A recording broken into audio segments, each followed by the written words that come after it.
This is the Troll Patrol, live with Justin FREAKIN. I'm just gonna act like nothing happened. Welcome to the Troll Patrol Live! It's a freaking Tuesday! No, we've already been on for like 30 minutes. My internet's still blinking red, but the numbers are correct this time. It looks like my upload speed is capable of handling a stream at this moment.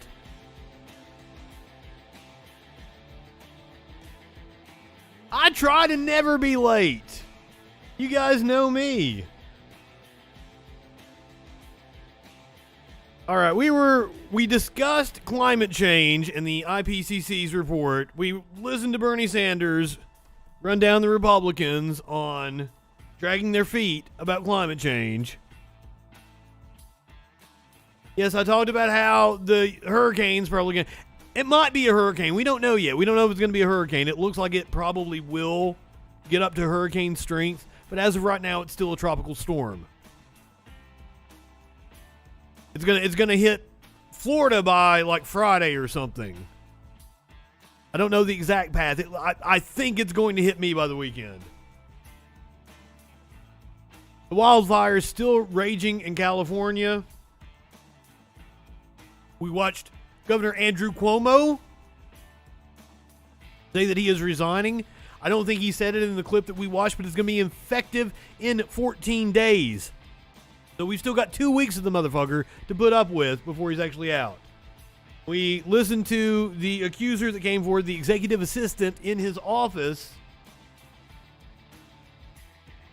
that I believe was the straw that broke the camel's back, the final crack in the dam, whatever you want to call it, for Cuomo seeing the writing on the wall and resigning. Apparently, the assembly was indeed going to impeach him. They had the votes to make that happen. But now I want to talk about how I saw so many right-wingers just rejoice over Cuomo resigning and saying that he need to be in jail.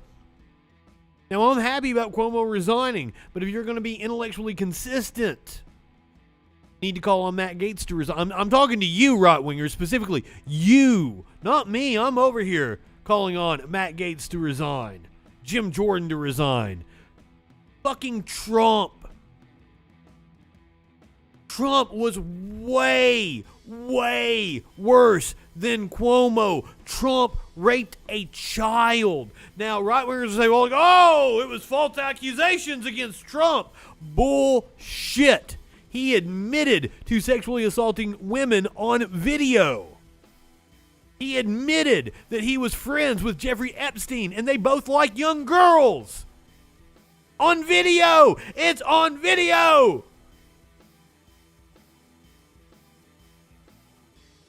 But I mean, me pointing out the hypocrisy of Republicans is nothing new. They say they believe in freedom, but they supported a motherfucker that tried to end this country as we know it, that tried to trample all over the Constitution. And the acting attorney general during the end of the Trump administration, Jeffrey Rosen, provided 7 hours of testimony before a Senate panel that is investigating election interference. This took place on Saturday. Former acting attorney general Jeffrey Rosen, a central witness in multiple investigations into former President Donald Trump's effort to undermine the 2020 presidential election, spoke with Senate Judiciary Committee investigators for 7 hours on Saturday. Rosen, who repeatedly rebuffed Trump's efforts to cast doubt on the election results in the final days of the administration, appeared in a closed session of the committee. Senator Richard Blumenthal, a Democrat from Connecticut, who was at the session on Saturday, said he was struck by how close the country came to total catastrophe. Not the only catastrophe facing this country at the moment, that our leadership is woefully unprepared for. Blumenthal said information was presented that hasn't been publicly revealed before. There were some very relevant and important facts, and equally important, some good leads about where the investigation can go. Of course, the chairman is the one to decide, but there were some highly significant leads that unquestionably the Judiciary Committee should pursue. That was according to Blumenthal. Rosen's testimony comes a week after a House committee released documents showing how Trump urged Rosen to publicly declare that the election was corrupt during telephone conversations with the nation's then acting chief law enforcement official. Last week, the House Oversight and Government Reform Committee released notes of Trump's conversations with Rosen, memorialized by a top aide to the former acting attorney general, showing how the former president pressured the Justice Department. Just say that the election was corrupt and leave the rest to me and the Republican congressman, Trump said in a December phone call with Rosen, according to handwritten notes of the conversation. You think we're stupid? You think we're fools? Yes, luckily, you are stupid and you are fools, and that's why you weren't able to successfully commit a coup. During the phone call on December 27th, Trump urged Rosen to take action, saying people are angry and blaming the Justice Department for failing to respond to legitimate claims of voter fraud. You guys may not be following the internet the way I do, Trump said, according to notes by former acting Deputy Attorney General Richard Donahue. Rosen pushed back, telling Trump the department had conducted dozens of investigations and hundreds of interviews, but had found no evidence to support the claims. We are doing our job. Much of the info you're getting is false, Rosen said. Of course it was!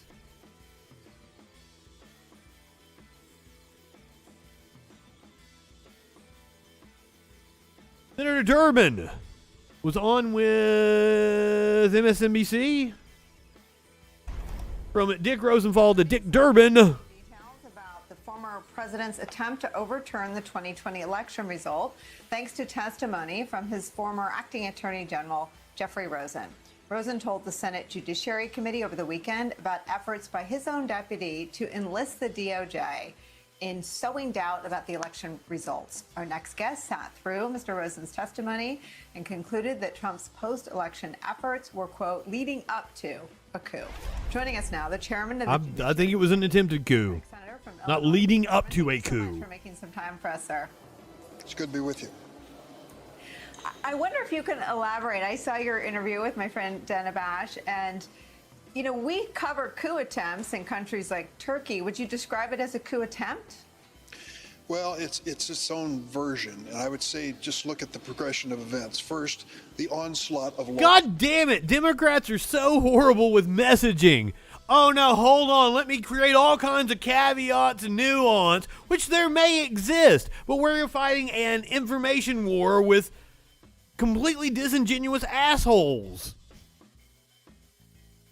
God damn it! Going through the judiciary with many of the judges that he'd appointed, he figured he'd find a friend and he would open up the conversation about there being some sort of fraudulent voter account in one of the states. Didn't work. Tried 50 or 60 times.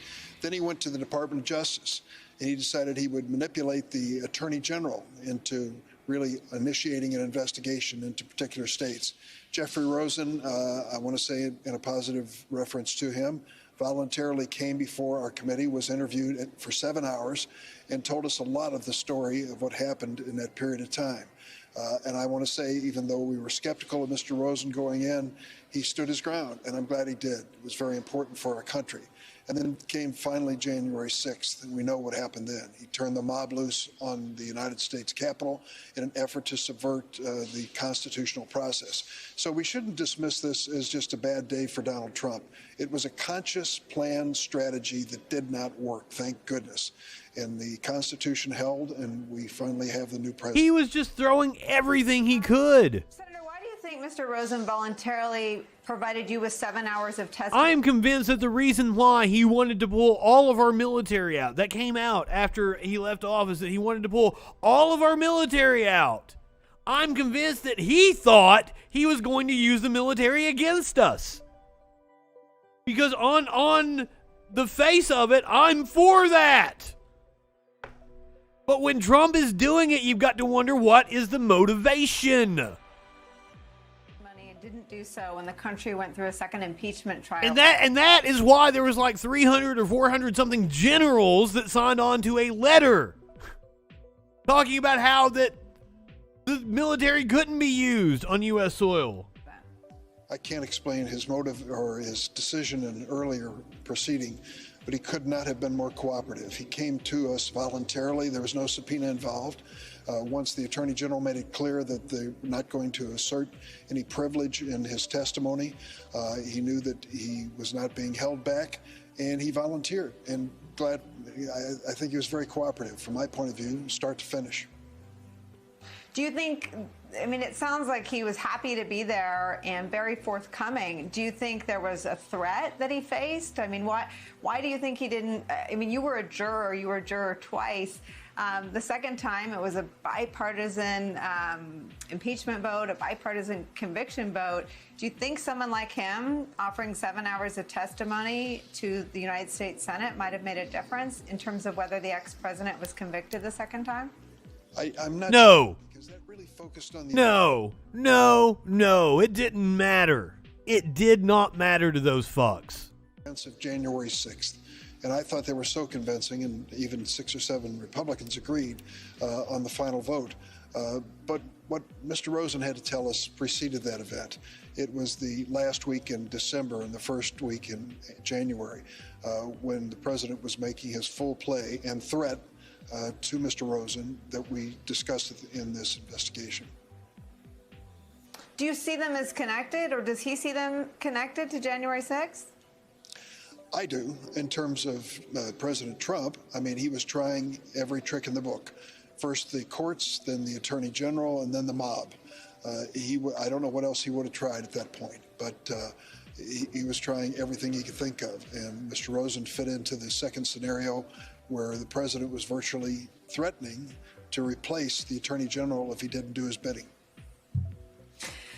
I wonder, I mean, we don't have a lot of examples of people inside Trump's deep inner circle cooperating with investigations, but one might... Well, there is no inner circle. ...use of Don McGahn than the White House counsel, and it seems from reading the second volume of the Mueller report that Don... He turns on everybody. ...those investigators' eyes to other witnesses. Can you tell us what other witnesses you'd like to pursue after... I mean, can you get Jared or Ivanka in there? We have the U.S. Attorney from Atlanta, Georgia, who will be speaking to our investigative team, bipartisan investigative team, in a few days. And then there are others we're considering. Certainly, we'd like to have Jeffrey Clark do the same. There's no reason why he shouldn't. I hope he'll cooperate. And are there other states that Mr. Rosen was concerned that the Clark model of asking Rosen and Donahue to send a letter to Georgia, asking them to have the legislature void Joe Biden's win there? Are there other states that are on your radar? Pennsylvania, Arizona. Georgia was the focal point, but we're not ruling out those possibilities. There's Pennsylvania and Arizona. They did the same thing. Evidence before we make a public report. And from listening to Mr. Rosen, possibly Michigan too. Mr. Clark's conduct, do you think it was criminal? I'm not sure I want to characterize it one way or the other at this point. There's a lot of information. Trump's conduct was criminal. Mr. Clark will help bring some clarity to the situation. But it certainly raised a question. And Mr. Rosen understood that Mr. Clark was waiting in the wings, and if he didn't do President Trump's request, comply with those requests, he very easily could have been replaced. Does your committee's sort of investigative purview intersect with the 1-6 committee in mission or scope, and are you collaborating with them? Not at this point, but I think clearly we're prepared to. There's no reason why we would not. We had a bipartisan effort in the interview. They have a bipartisan committee. I think if we have some information that we can share with them at some point, I wouldn't rule that out. Do you have any sense, I mean, this is your expertise, and I think I spoke to you... RB! Welcome to the Twitch. Varying degrees of alarm about what was Producer Dave has been trying to talk you over to the Twitch side. How you felt listening to the 7 hours of testimony and having that sort of real inside look at what was really happening? Well, first you have to understand that Bill Barr has resigned at the point when we start our questioning of Mr. Rosen. Clark, who had done the president's bidding in almost every area, and decided that the election was honest, the results were fair and accurate, said as much publicly, and then quit. I'm amazed Bill Barr stood up to him the way he did. And that's where Mr. Rosen came in. As I mentioned earlier, some of us were going to questioning, is he up to the job? Can he stand up to this president, whatever the pressure may be? I wasn't sure. I would have to say, based on what we know now, he did stand up. Would you like him to be more forceful in saying... But Jesus, that one crusty old white dude was all that was standing between us and the fall of democracy. The Trump base that believes in the big lie. Oh, yeah, I'm sorry about that, yeah. Clark sought to corrupt the Justice Department with. Is there a sort of function in a public testimony down the road for Mr. Rosen? I can't tell you whether there will be any public testimony. There will be a release, of course, of what we heard in the course. I'm a different kind of streamer than the others on Twitch, though. Very forthcoming. I didn't believe he was evasive in any way. Most people don't like prepare Despite not being, and have, you know, segments and he was shit. giving us a truthful account as he remembered. They're just kind of sitting around chatting with people. Did you plan to have him come back after you go speak to the U.S. Attorney from Georgia? I mean, do you plan to continue to rely on him as a fact witness again, to use the Don McGahn parallel with Mr. Mueller? I think he spoke to him. Old Don McGahn. I wouldn't rule it out, but I'd have to tell you that... Where the fuck's that motherfucker been at? Very good Is he indication. writing a tell-all book? And we were grateful for it. If there's additional information necessary, we might request him to return.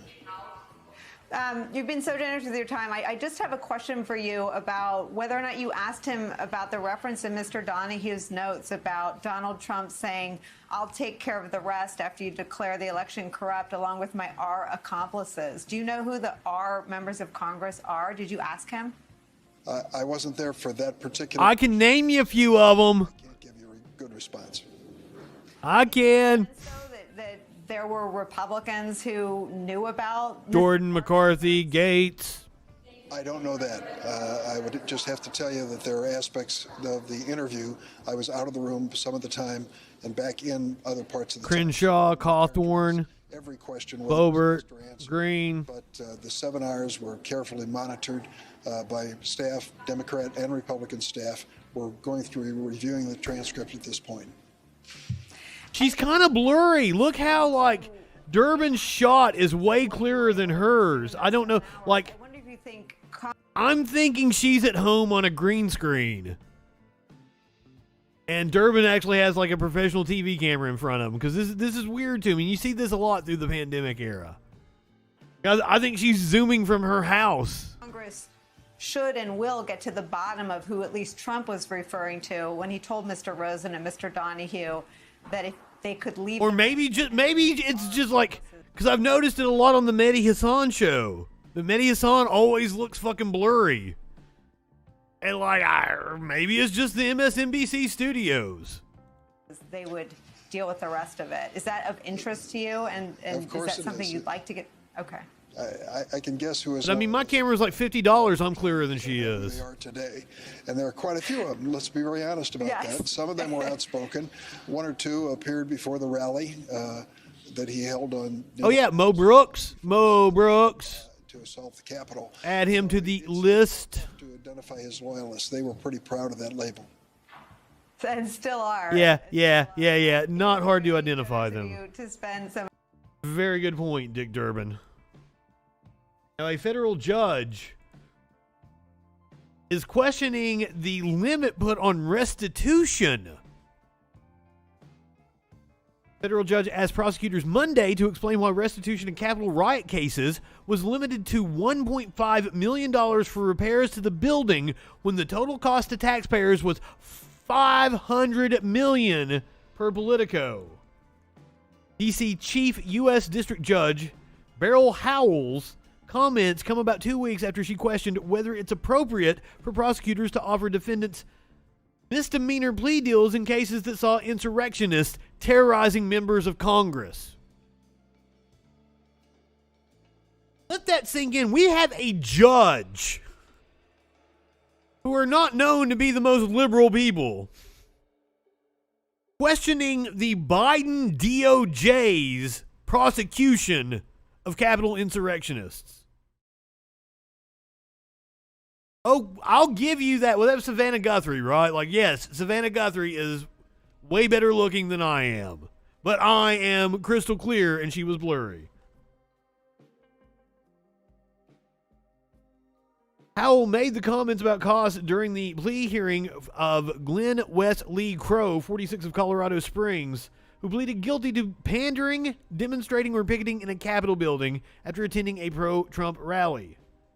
Howell questioned why the U.S. Attorney's Office was looking to require only $2,000 in each felony case and $500 in each misdemeanor case. I'm accustomed to the government being fairly aggressive.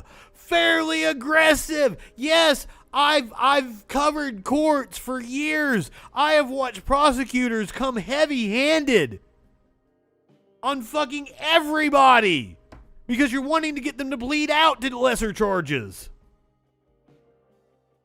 Judge's quote was, I'm accustomed to the government being fairly aggressive in terms of fraud when there have been damages that accrue from a criminal act for the restitution amount.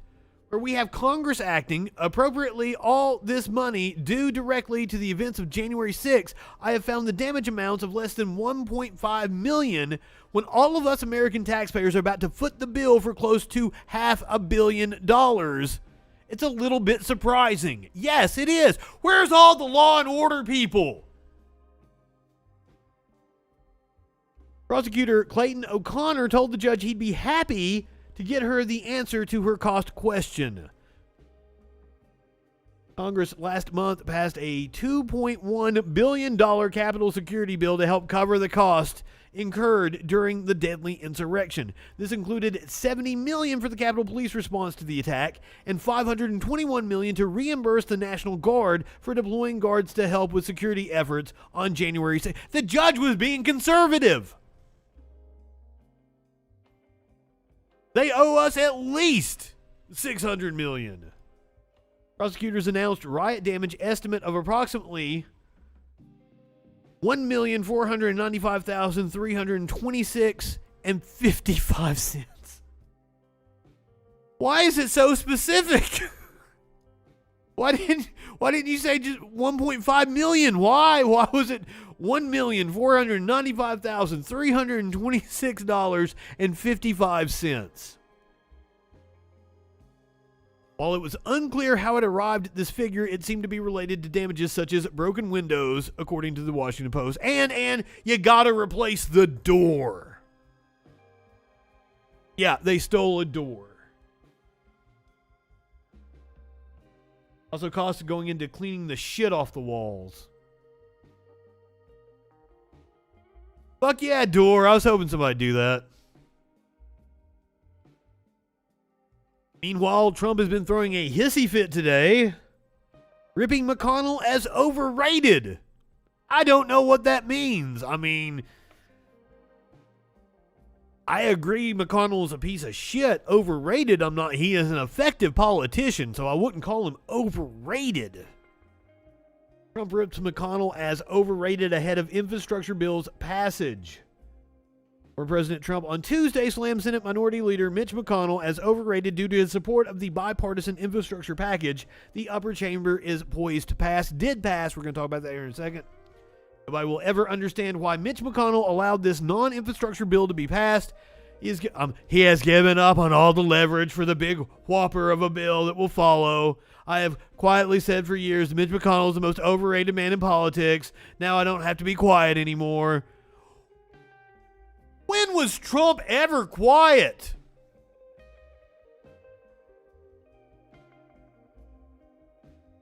Oh, thank you, RB. Yeah, you get like a free month subscription if you're an Amazon Prime subscriber. But you do like you got to click on the Twitch Prime thing. I appreciate that. Thank you, man. So Trump goes on to say he is working so hard to give Biden a victory. Now they'll go for the big one, including the biggest tax increases in the history of our country.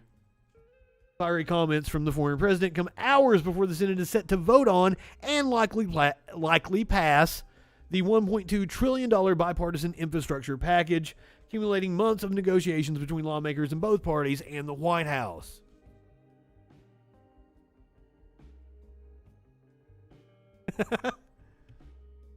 There was always a contentious relationship between Trump and McConnell. But McConnell appeased him. McConnell would always, give the baby his binky. The infrastructure bill did indeed pass the Senate. A robust vote after weeks of fits and starts, the Senate approved a $1 trillion infrastructure plan for states coast to coast on Tuesday, as a rare coalition of Democrats and Republicans joined together to overcome skeptics and deliver a cornerstone of President Joe Biden's agenda. We're reading from the AP right now. The overwhelming tally provided fresh momentum. It was a 69-30 vote. The overwhelming tally provided fresh momentum for the first phase of Biden's Build Back Better priorities, now heading to the House. A sizable number of lawmakers showed they were willing to set aside partisan pressures, at least for a moment, eager to send billions to their states for rebuilding roads, broadband internet, water pipes, and the public works system that underpin much of the American life. The vote also set the stage for a much more contentious fight over Biden's bigger $3.5 trillion package that is next up in the Senate. A more liberal undertaking of child care, elder care, and other programs that is much more partisan. Child care and elder care is a partisan issue that is much more partisan and expected to draw only Democratic support. Doesn't matter. All it needs is Democratic support. It's keeping Sinema and Manchin on board. That's all that has to happen. That debate is expected to extend into the fall. Well, guess what? You don't get to celebrate the bill that passed the Senate today, because the House ain't going to pass it until the Senate passes the reconciliation bill.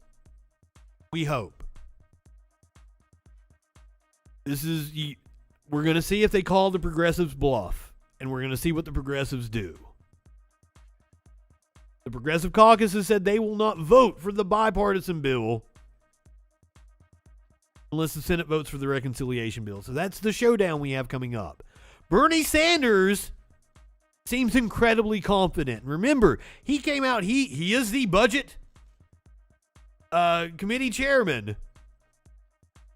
Came out with a $6 trillion proposal. He's already compromised down to a $3.5 trillion. So I'm pretty sure he thinks he can pass this. I've got confidence in Bernie. I hope I'm not wrong. They were able to get this one through, and I thought it was going to be a hell of a lot harder than what it was.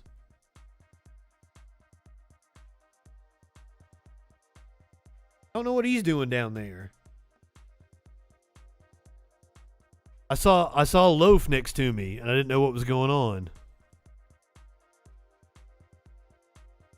I got really pissed off at him this morning. I was laying in bed with Socks, because Socks is like fat and cuddly and purrs a lot. This motherfucker, I guess he wanted me to get up and feed him, but there was still food in his bowl. He hops onto the bed, and he's trying to because he goes after Socks. Socks does not like him. Those two don't get along. So he's trying to piss off Socks, I guess, to get Socks to leave so I would get up out of bed. And after 3 times of me shooing him away, he comes up a 4th time. And I swear, I chased him through the fucking house. I grabbed his little kitty ass. I held him down, just hugged him and kissed him. Because he hates that. That was his punishment. I held him for a good 20, 30 minutes maybe. Just, and he did not like it. It wasn't that long. I'm exaggerating. Maybe 5 minutes. I held him down. Just, want some more, don't you?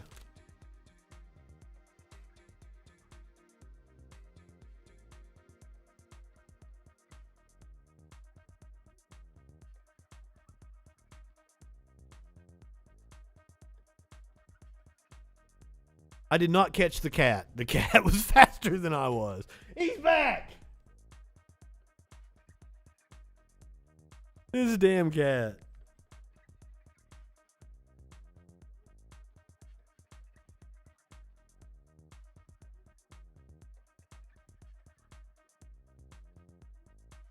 Can't see it, but Smokey's gonna come. Smokey's like, I'll come see you. Did you guys see me fall on the floor?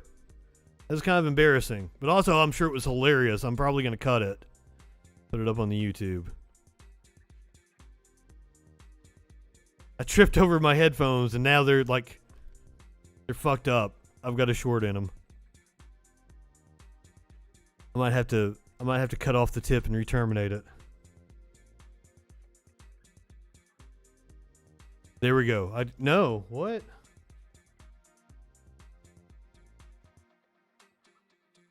Check, check, check.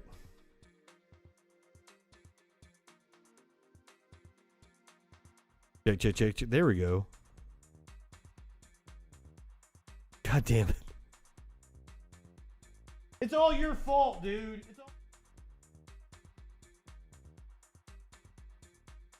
I've got spare headphones, but I don't like them. They're cheap ones that I just bought for other people to be in here in the studio with me. These are my nice headphones that I've had for 10 years now. You can definitely tell if you look at the top of them. They're old. Very old.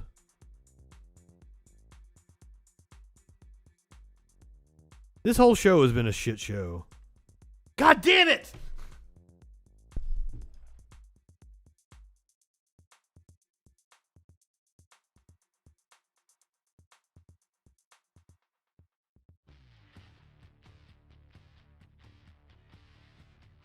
Would you guys like to see me terminate some headphone cables?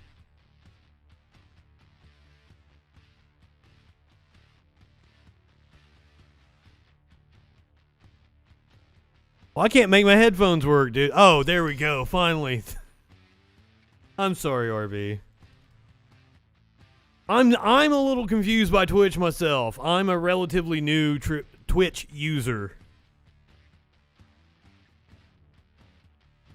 I don't quite understand how it works, but I will tell you, it's addictive, and you will end up fucking in rooms all night long. I do it quite often. I need to start hanging out in people's rooms that are like on before my show so that they'll raid me.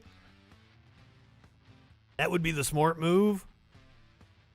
Should I go and hang out in people's rooms after the show?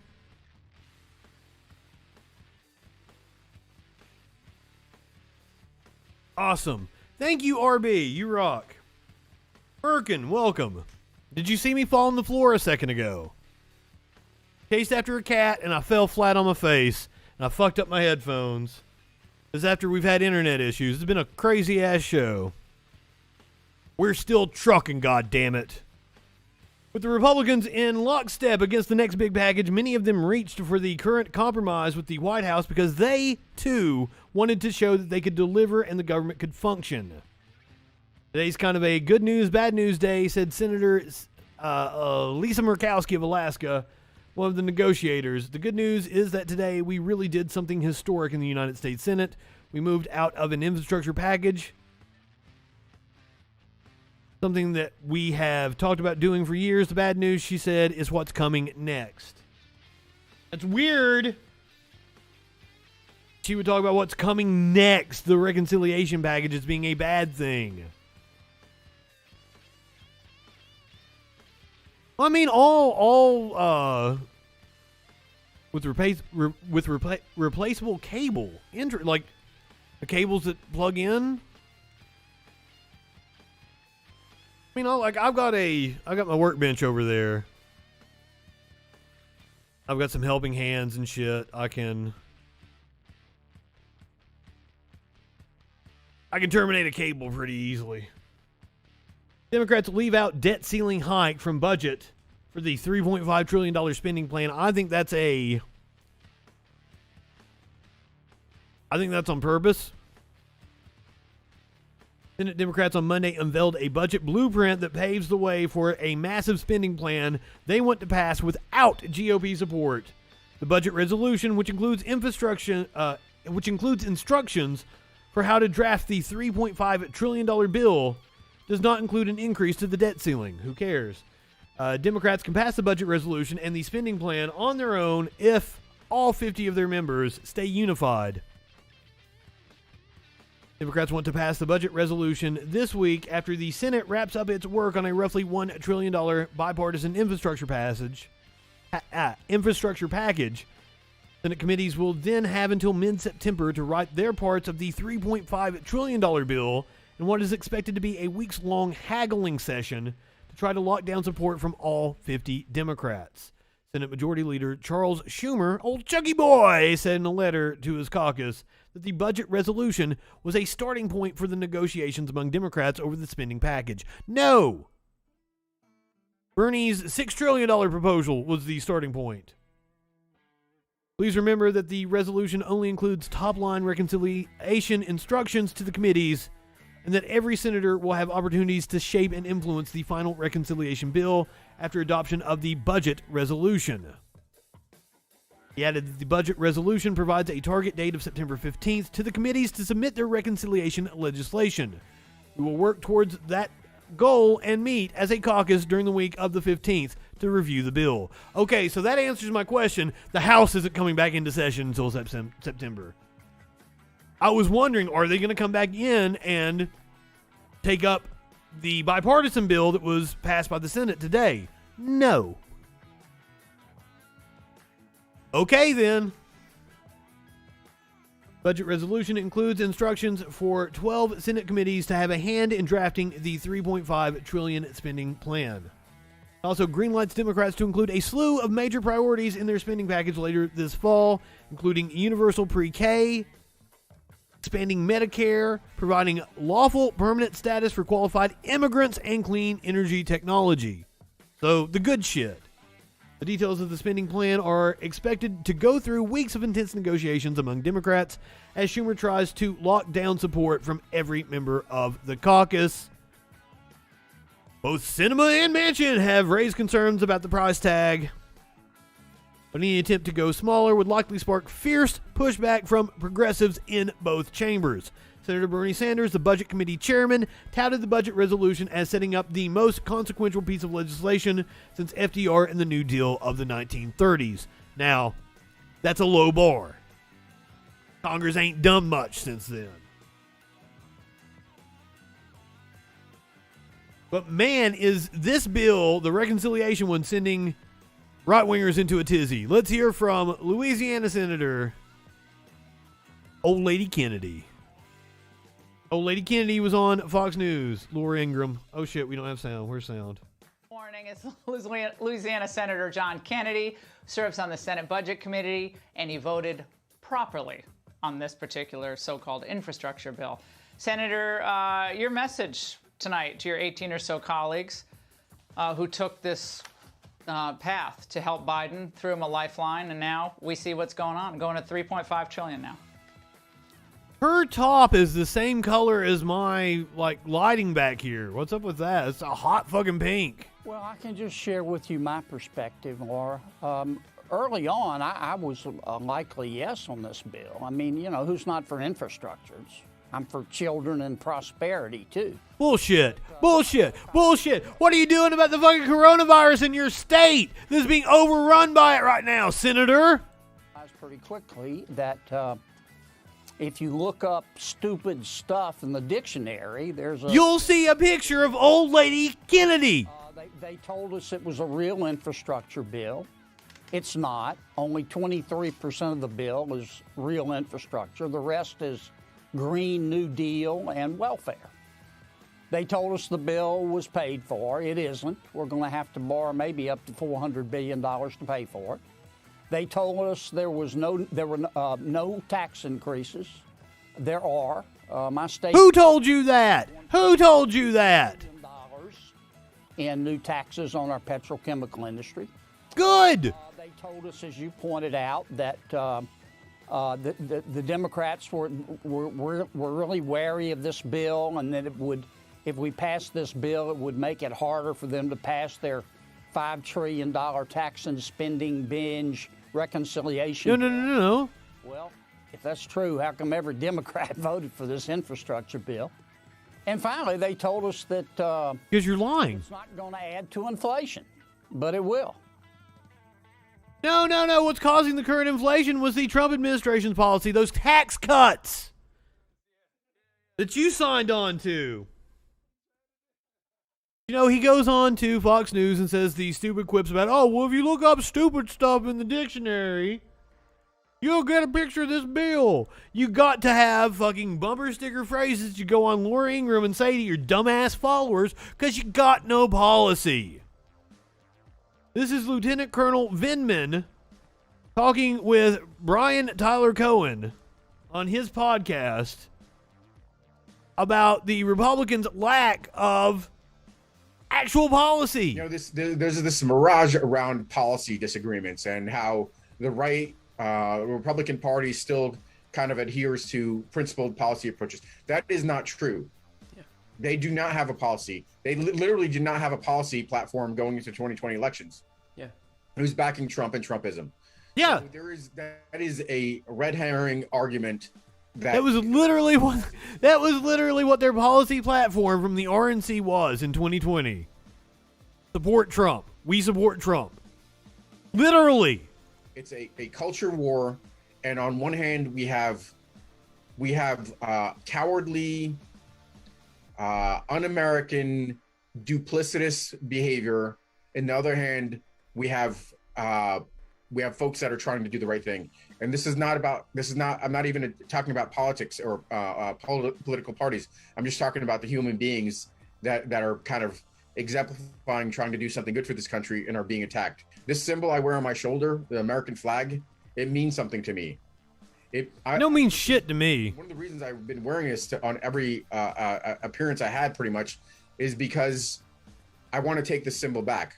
Americans, we too often now. I don't care. I don't care about your stupid symbology. It is being stolen by a far right that, along with a Trump flag, flies. I'll agree. He does seem to be a person of good character. Absolutely.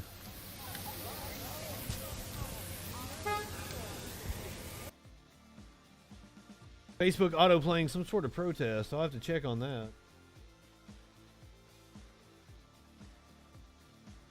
But right-wingers are just bereft of any sort of policy. Being anti-Democrat or being anti-woke culture is about all they've got. Saying you're against the Biden administration is all the governor of Florida has to combat coronavirus, which is a shame because it is raging in his state. DeSantis doubts reports of Florida requesting ventilators. Governor Ron DeSantis, now apparently the state of Florida requested 300 ventilators from the federal government. I saw another, it was just a tweet. It wasn't an actual news story. I saw a news story about Florida requesting ventilators. I saw a tweet later saying the Biden administration had provided Florida with the 300 ventilators they requested. But now DeSantis is saying that didn't happen. Governor Ron DeSantis doubted the validity of a news article reporting that Florida requested hundreds of ventilators from the federal government amid rising COVID-19 cases in the state. Miami-based ABC affiliate WPLG reported Monday that 300 devices were expected to be delivered by day's end to replace expended state stores and cited a planning document from the Department of Health and Human Services, although the report didn't include who was the requesting authority in Florida. Apparently DeSantis said that didn't happen. Let's see if we've got do we have the clip?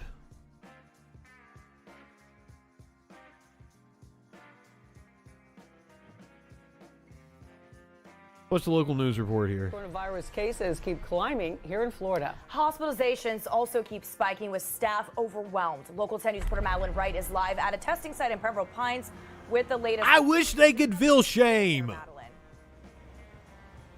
Absolutely, Janice and Christy. The Delta variant is fueling the latest wave of coronavirus cases here. The DeSantis variant. But now public health officials are trying to figure out if the Delta Plus variant is also part of the picture. Delta Plus is a mutation of the Delta variant that's been detected here in the U.S. and is distinctive for its unique spike protein. Meanwhile, testing is going on here. I don't know what that means, but it sounds bad. White tent. Drivers have been lined up since bright and early this morning. About a dozen drivers headed into CB Smith Park when the gates opened once again this morning for coronavirus testing and vaccination. I want to go my second shot of the vaccine, because it's a requirement for my university. With the highly contagious Delta variant circulating, people in Miami-Dade County are waiting in long lines to get tested. People who are not vaccinated, let's just make sure you're negative. Testing, quite frankly, is the one area that didn't become political. The number of infections is soaring. Trump tried to. Filling up. With more patients being admitted, Florida requested 300 new ventilators, according to a U.S. Department of Health and Human Services planning document. 99.5% of the deaths that we have because of COVID are in the unvaccinated population. This Broward Health internist says bed capacity is at 90%. Medical staff is close to a breaking point. The nurses, the physicians, they've passed burnout a long time ago. This is sheer exhaustion. Yes. The crisis, a dispute about the numbers. The Florida Department of Health tweeted yesterday, the daily case counts for Florida currently posted on the CDC COVID tracker are incorrect. The current listing states 28,317. The health department then included a series of numbers it says are the correct case count. Back live at CB Smith Park, testing. What the current listing for what day?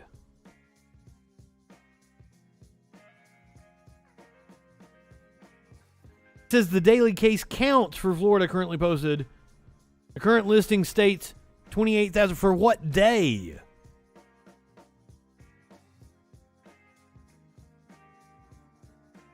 Also, there have been claims that Florida has been undercounting their numbers, but hey, we've got to approach those claims with a little bit of skepticism because of who they came from.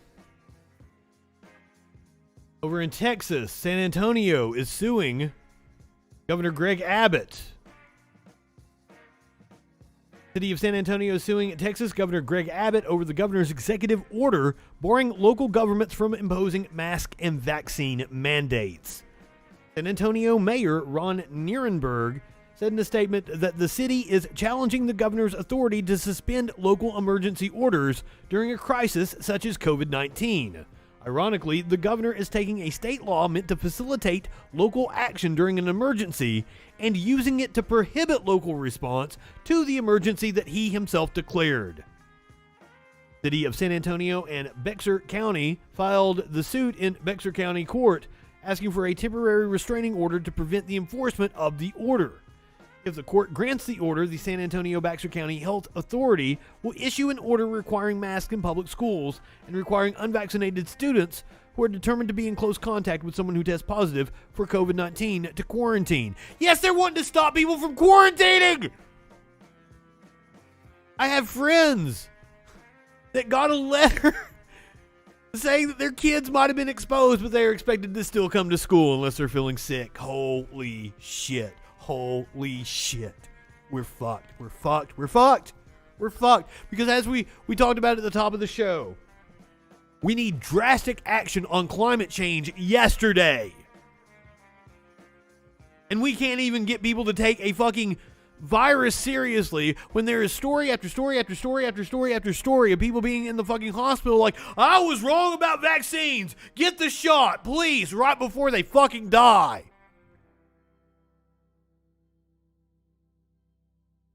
Oh. Speaking of climate change, I would say that it had something to do with exacerbating this rare and fatal disease that has now been detected in 4 states. Something else we're going to have to deal with. Centers for Disease Control and Prevention confirmed a new fatal case of a rare disease. Oh, shit. I'm going to look it up. See how to actually pronounce it.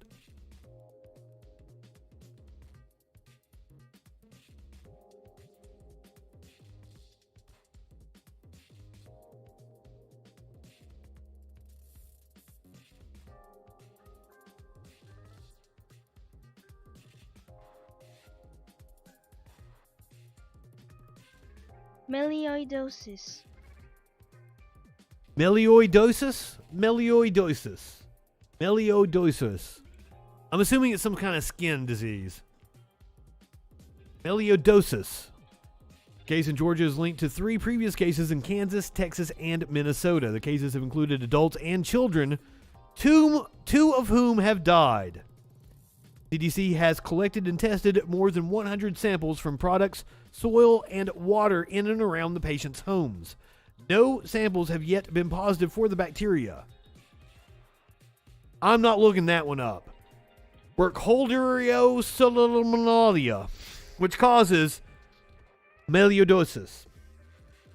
The CDC believes an imported product or ingredient such as a food or drink, personal care or cleaning product or medicine is likely the cause of the illness.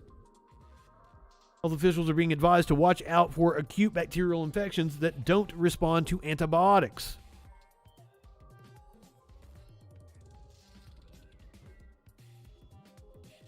Now, it didn't say it in this article, but I think in another article I read that this is more common in tropical areas. That's why I was saying it was being exacerbated by climate change. I don't know that for a fact, though, and apparently this article did not state that.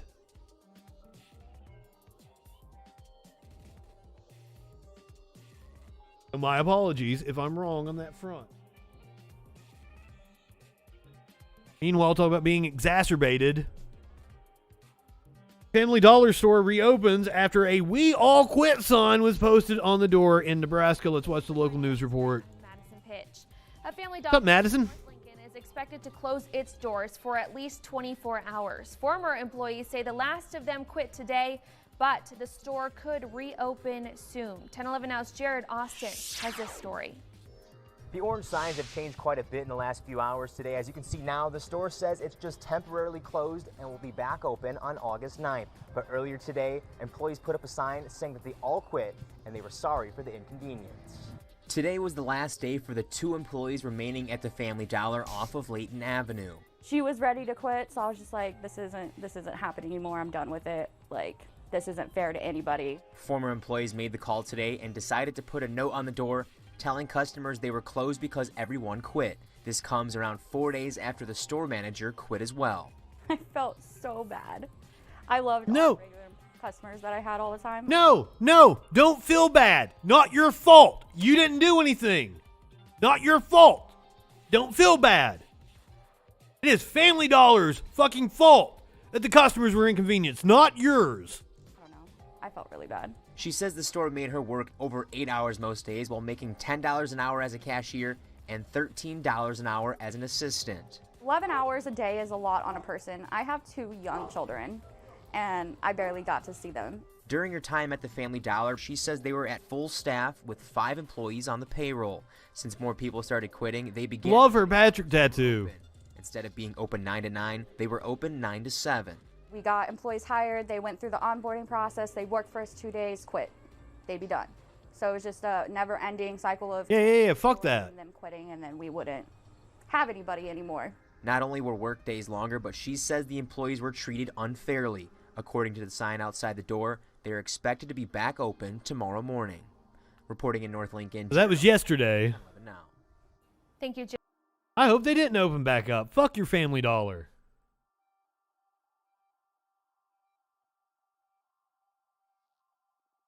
Also, some employees that are unhappy with their bosses at their job.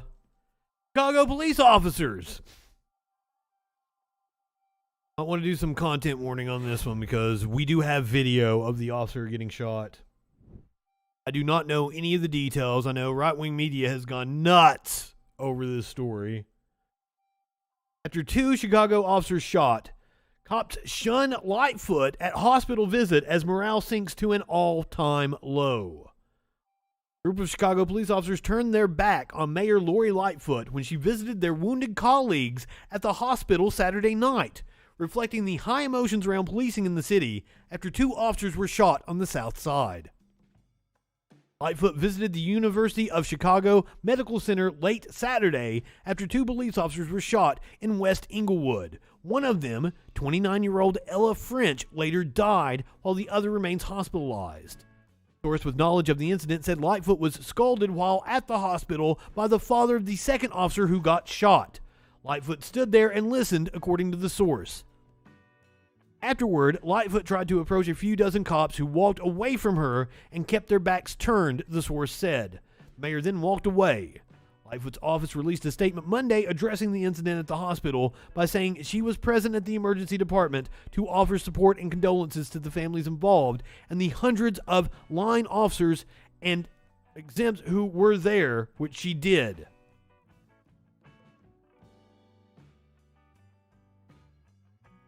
Lightfoot has a long, complicated relationship with Chicago police. As a former federal prosecutor, she touted her law enforcement background to earn support from police and firefighters during the 2019 mayoral election.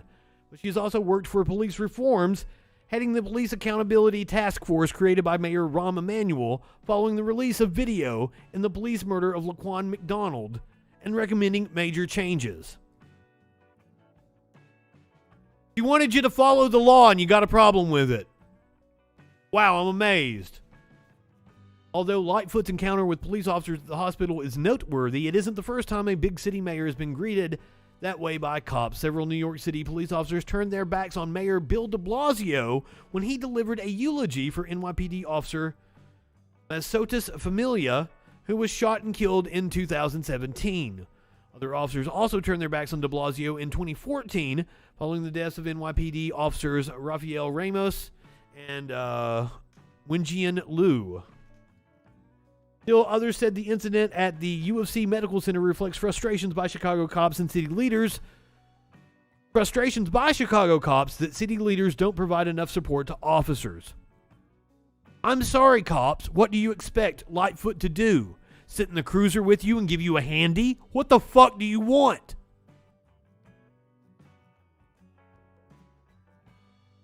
We're significantly down in officers. They are rushing for the exits. They are leaving law enforcement. They're looking to get hired by suburban municipalities. Suburban municipalities. They want to leave the cities and go work at the cushy jobs with the nice houses. They feel that leadership in Chicago does not have their back. I don't know what that means. And it really seems like the cops are playing politics.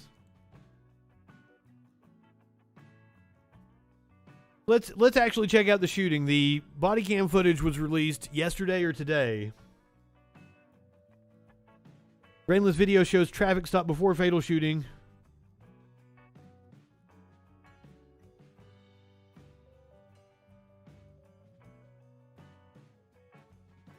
Wait a minute, we don't have the whole body camera footage? What? Okay, 2 people have been charged in the fatal shooting of 29-year-old officer Ella French, who was killed during a traffic stop. It was just a traffic stop in West Inglewood Saturday night. Her partner remains in the hospital after being shot. Monte Morgan, 21, is charged with first-degree murder, attempted first-degree murder, aggravated unlawful use of a weapon, and unlawful use of a weapon by a felon, according to the Cook County State's Attorney's Office. Eric Morgan, 22, is charged with aggravated unlawful use of a weapon by a felon, and obstruction of justice. These 2 kids are already felons. The system has failed. It's not the city not taking care of law enforcement. The system has failed already if these 2 kids were already felons.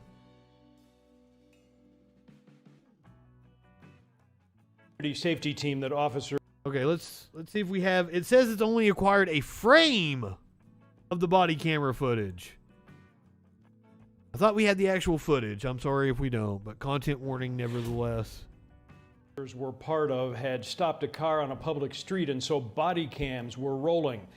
This morning, the I-team has obtained a freeze frame from one of the police body cams.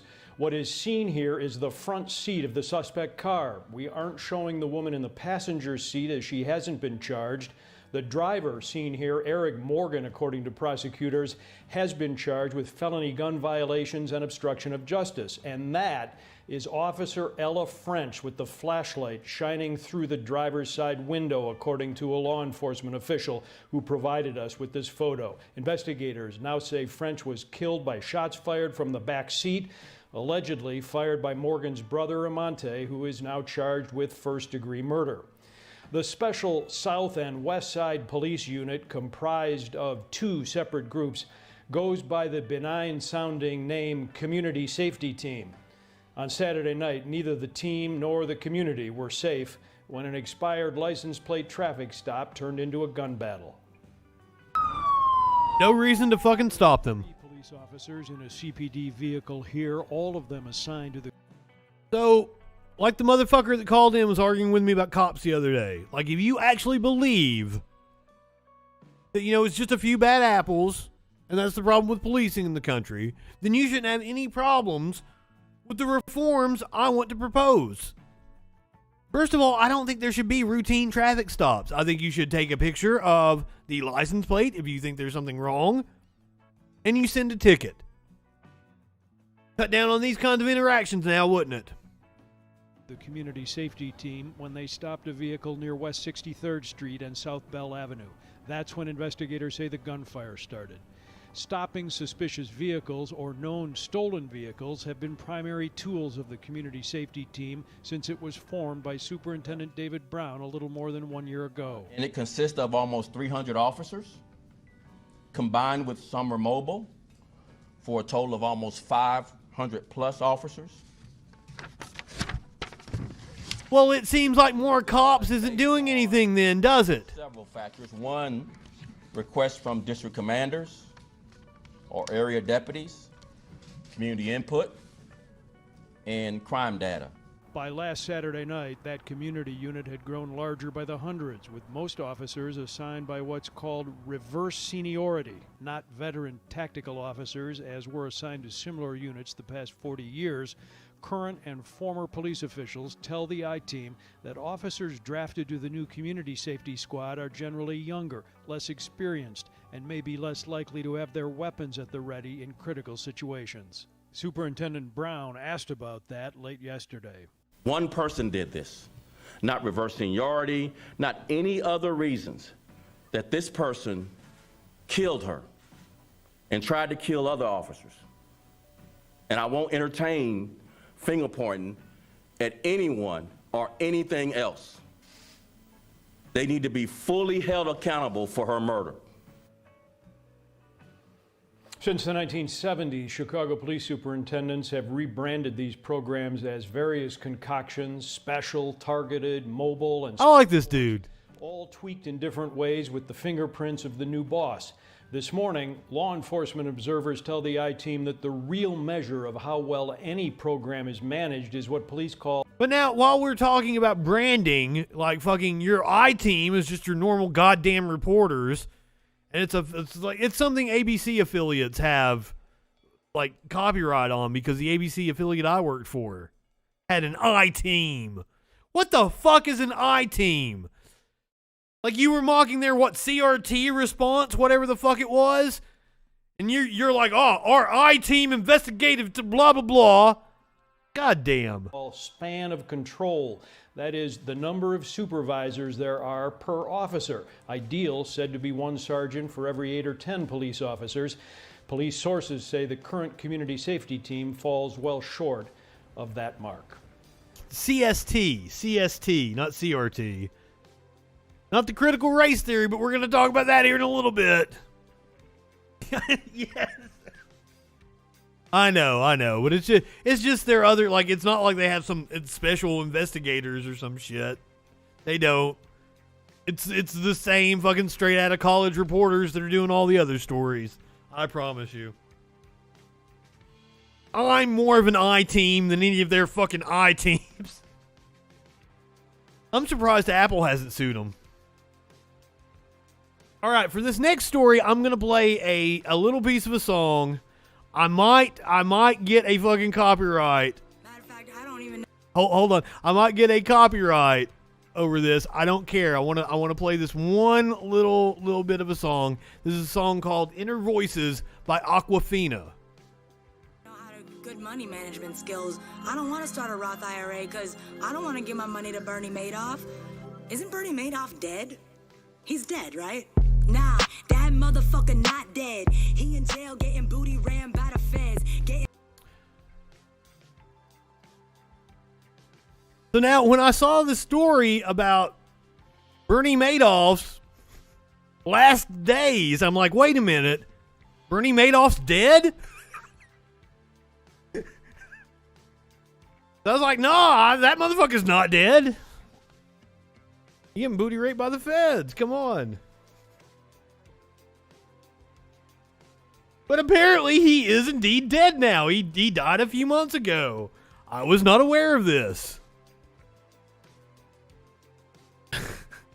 But now it's coming out about what happened to him in his last days. So let's go over to Fox Business talking about Bernie Madoff having his toes cut off. Mastermind of the largest Ponzi scheme in history has died. Susan, what do we have here? The $65 billion fraud from Bernie Madoff, and really in the process destroying thousands of lives and livelihoods. So Bernie Madoff dying in a federal facility in North Carolina. Oh, this must have been when it happened. No, we want the details. The 82-year-old Madoff, who was serving a 150-year prison sentence as a result of a $65 billion Ponzi scheme, died in federal prison on April the 14th, where a dramatic final week led to him having 2 toes amputated while he suffered from hallucinations after declining dialysis to treat the disease. A week before Madoff died, the disgraced former financier reportedly screamed for assistance. When a nurse arrived, Madoff stared at the floor and wiggled his foot while yelling, "Help, I hate this fucking place." When the nurse told Madoff to stop yelling because he was disturbing other inmates, Madoff replied, "Fuck them." Reasonable. The nurse then reportedly told Madoff to stop cursing and asked him what was wrong.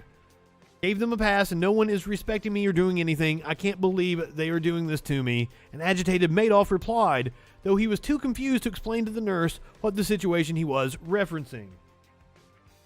Oh, are you back, dude? Oh, come on, don't run away.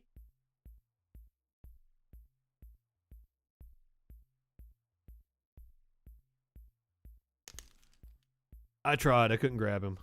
He's coming back. You want more? Come on.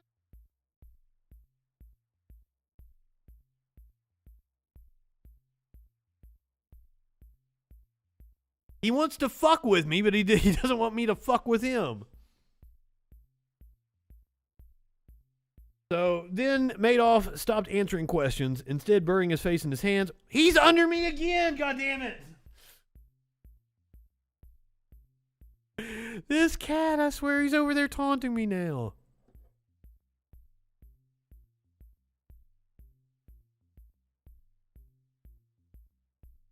The 4th toe on his foot later had to be amputated as a result of gangrene, while the toe next to it also had to be amputated to prevent the infection from spreading further. Madoff's hallucinations became so severe.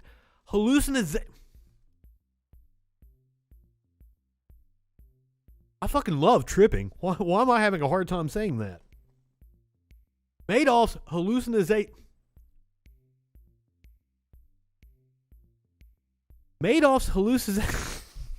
Fuck!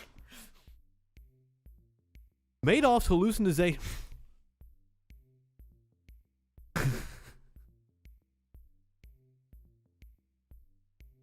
Madoff's hallucination. I'm fucking it up still. Oh, God. Madoff's hallucinations. Hallucinations. There we go. I was trying to say hallucination. Madoff's hallucinations became so severe that at one point he thought he saw a bird in a guard's pocket, while on other occasions he believed people were lurking in his room at night. The disgraced financier also suffered from severe coronary artery disease, which left him gasping for breath on short walks. He received methadone for pain, was put on oxygen tanks, and had lost 8 teeth. Harrowing week was part of 17 months Madoff spent in prison's hospice care, though he attempted to apply for early release as a result of his terminal condition. He told prison officials that he planned to move to Baltimore for treatment at Johns Hopkins Hospital, at one point telling a social worker that he has several people that can assist and some who are indebted to him. Hallucination.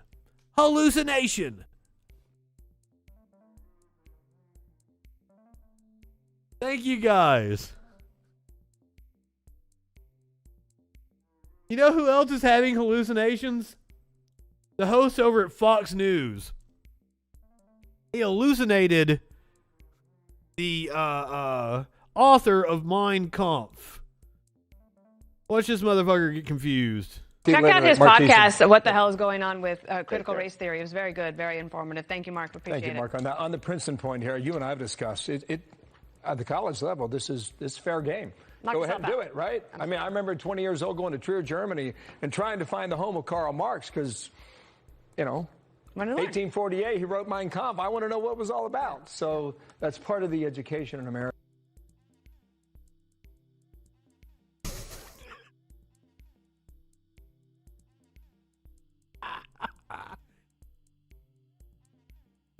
Right? I mean, I remember 20 years old going to Trier, Germany, and trying to find the home of Karl Marx because, 1848, he wrote Mein Kampf. I want to know what...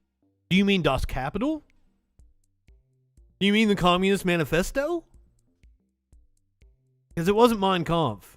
It was all about. So that's part of the education in America, if you so choose. So that's that. More to come. But he's commenting on education in America. Yes, sir. I believe some of us in this country are incredibly uneducated. It was some sort of story about CRT, though. Critical race theory.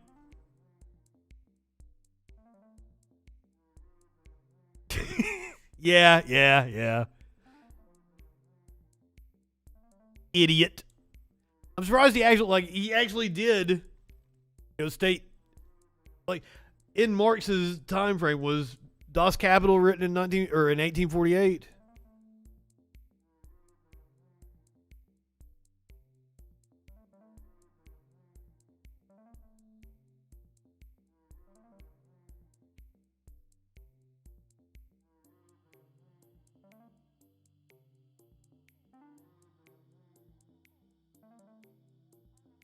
In 1848, he wrote the Communist Manifesto. That is what he was referring to. I'm amazed he knew the date. That just shows you, is that a Freudian slip? They're trying to intertwine the two?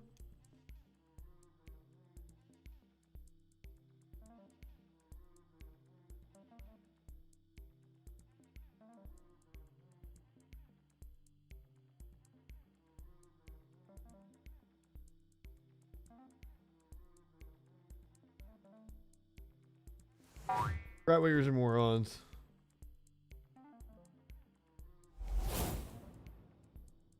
Get a little bit of critical race theory here. Let's get a real-life example. EasyJet attempted to remove 2 black boys. This is from the tweet I'm reading from the flight for huffing at a member of the crew. Absolutely disgusting. We've been delayed 2 hours and counting. Police on board.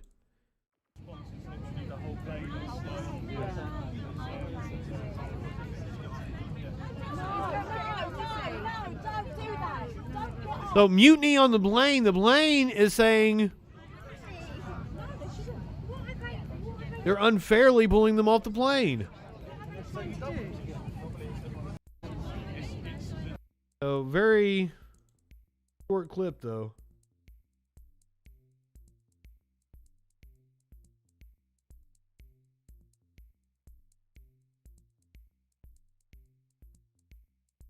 We have a follow-up down here. I was hoping somebody would post an article, maybe.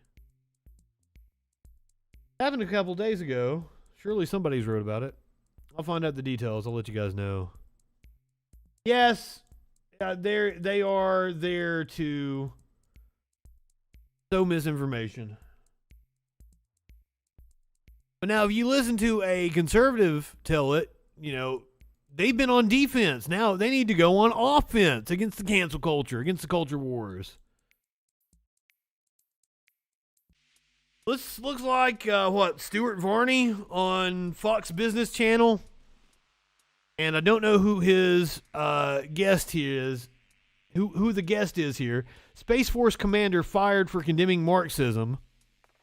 What they're talking about. I don't know when this actually aired. But this is like a TPUSA video where we're going to learn why conservatives need to play offense against cancel culture. Unsilenced majority, they're launching an anti-cancel culture advocacy organization. Again, it's entitled... Whoa, whoa, whoa. Look at all this shit they put up here. Paw Patrol, Aunt Jemima, fucking Dr. Seuss. I don't know what happened to SpongeBob. What the fuck happened to SpongeBob? I don't know what they're calling targets of cancel culture. Multiple scenarios here are brands that rebranded themselves. Dr. Seuss fucking took their books out of publication. Gone with the Wind has like a disclaimer on Turner Classic Movies. Live PD is some fucking propaganda shit that went off the air. Is that what, Chris Pratt? What did he do? I don't even fucking know. What are they talking about? And what did SpongeBob do? Yes, George Washington was... I don't even know what specifically he's referring to. Like, sometimes he'll bring up, like, the woke wanted to take down a statue of Abraham Lincoln. It's a very specific statue, and it's like Lincoln being white savior over a bunch of black slaves. Like, that are reaching up to him and shit. It's a really disgusting statue. So if there's like a statue of George Washington that's depicted like that people wanted to take down, cool. Or if they wanted to point out that George Washington didn't have wooden teeth. They actually had teeth removed from slaves, and his dentures were made from slave teeth. Maybe that's something they wanted to, put out there. That seems to be what upsets the right-wingers, but let's hear him out. Let's hear out Stuart for me. Unsilenced majority. Is this the way they're going to do? Advertisements all over the place. They're trying to defend people who've been cancelled. Is this the way to counter the woke mob? This is the way to counter the woke mob. I don't remember what the Captain Underpants thing was. I think like some...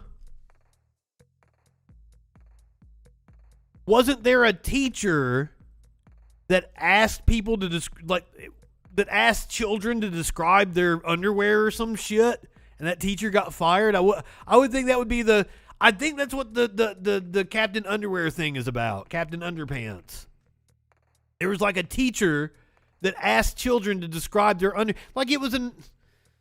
it seems like, describe your underwear because we're reading this Captain Underpants, blah, blah, blah, but like, you could take that as awfully creepy, and aren't these the anti-child molestation people? Like, that. I would assume that the teacher that got fired was like the QAnon fucks got them fired. This is the way to counter the woke mob. It's a great idea. I wish it came about a decade ago, but this is what you have to do. So you guys have to understand, conservatives are always being reactionary. We have to start playing offense, and there's going to need to be... Yes, you are always reactionary. You are reactionary towards social change in favor of preserving the status quo. You don't have to play offense. You're already on offense. Groups like this to help fight cancel culture. There's going to have to be groups like Turning Point USA, which I'm a contributor to. We help kind of like fight the left and fight cancel culture on college campuses. So you take your millions of fucking dollars and you go out and you spew propaganda.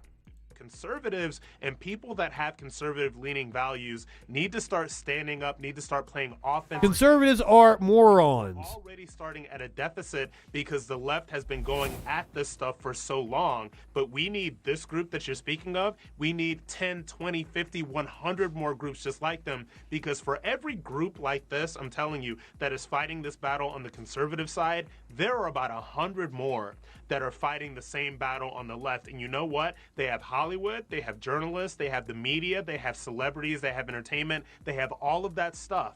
The only thing conservatives have is the truth.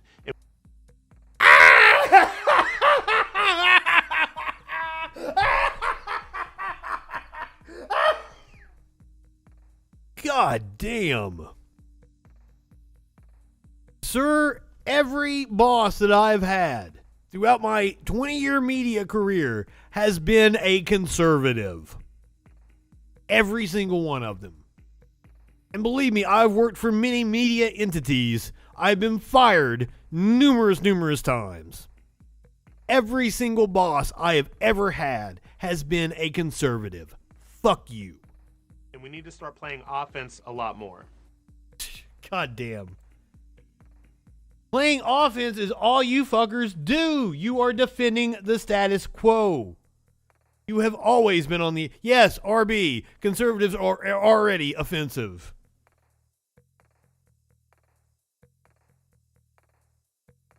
But I agree that we need to fight cancel culture in rare instances. Like when a raccoon gets himself fucking stuck in a hole in a roof. I think we should uncancel culture that raccoon. Oh my God. They zoomed in on his butthole.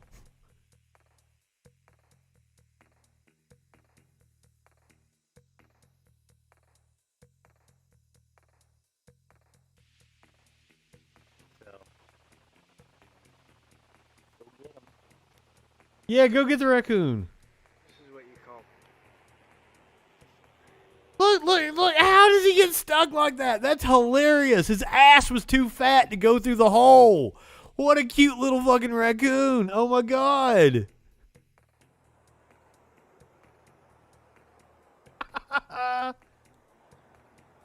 is what you call karma. Ripping up a roof and trying to squeeze through the hole. No. You're getting karma. You're in his habitat. He's just a wild animal. You don't know what the fuck's going on. You're fucking with him. Upside down. And then caught. You see that he's destroyed some of the roof.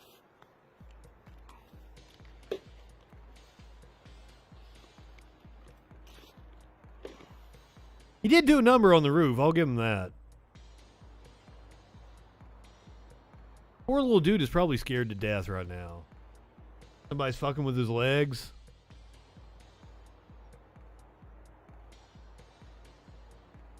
Are they gonna be able just to pull him out?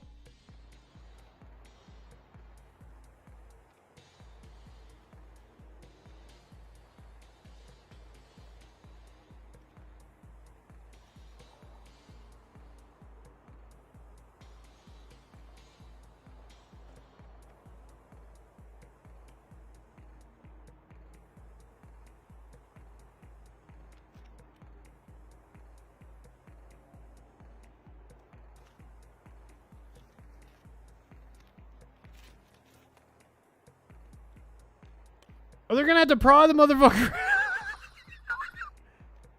Oh, damn.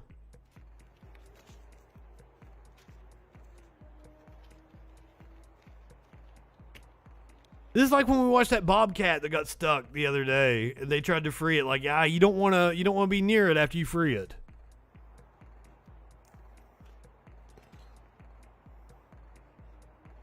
I like raccoons.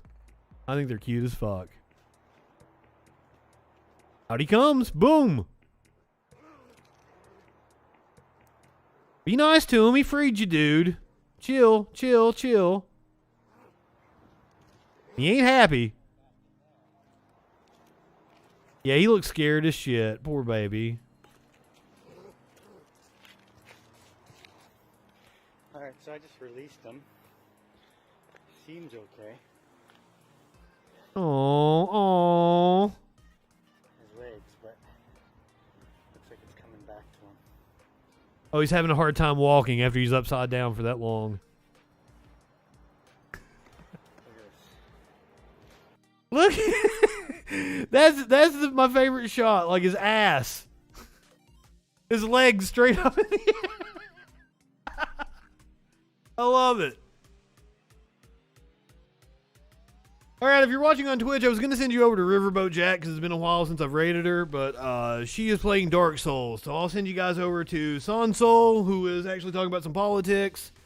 Go ahead, light one up, tip one back. It's all right to have a little fun before you hit the sack. I'm Justin Freakin. We will see you tomorrow night on the Troll Patrol. Live.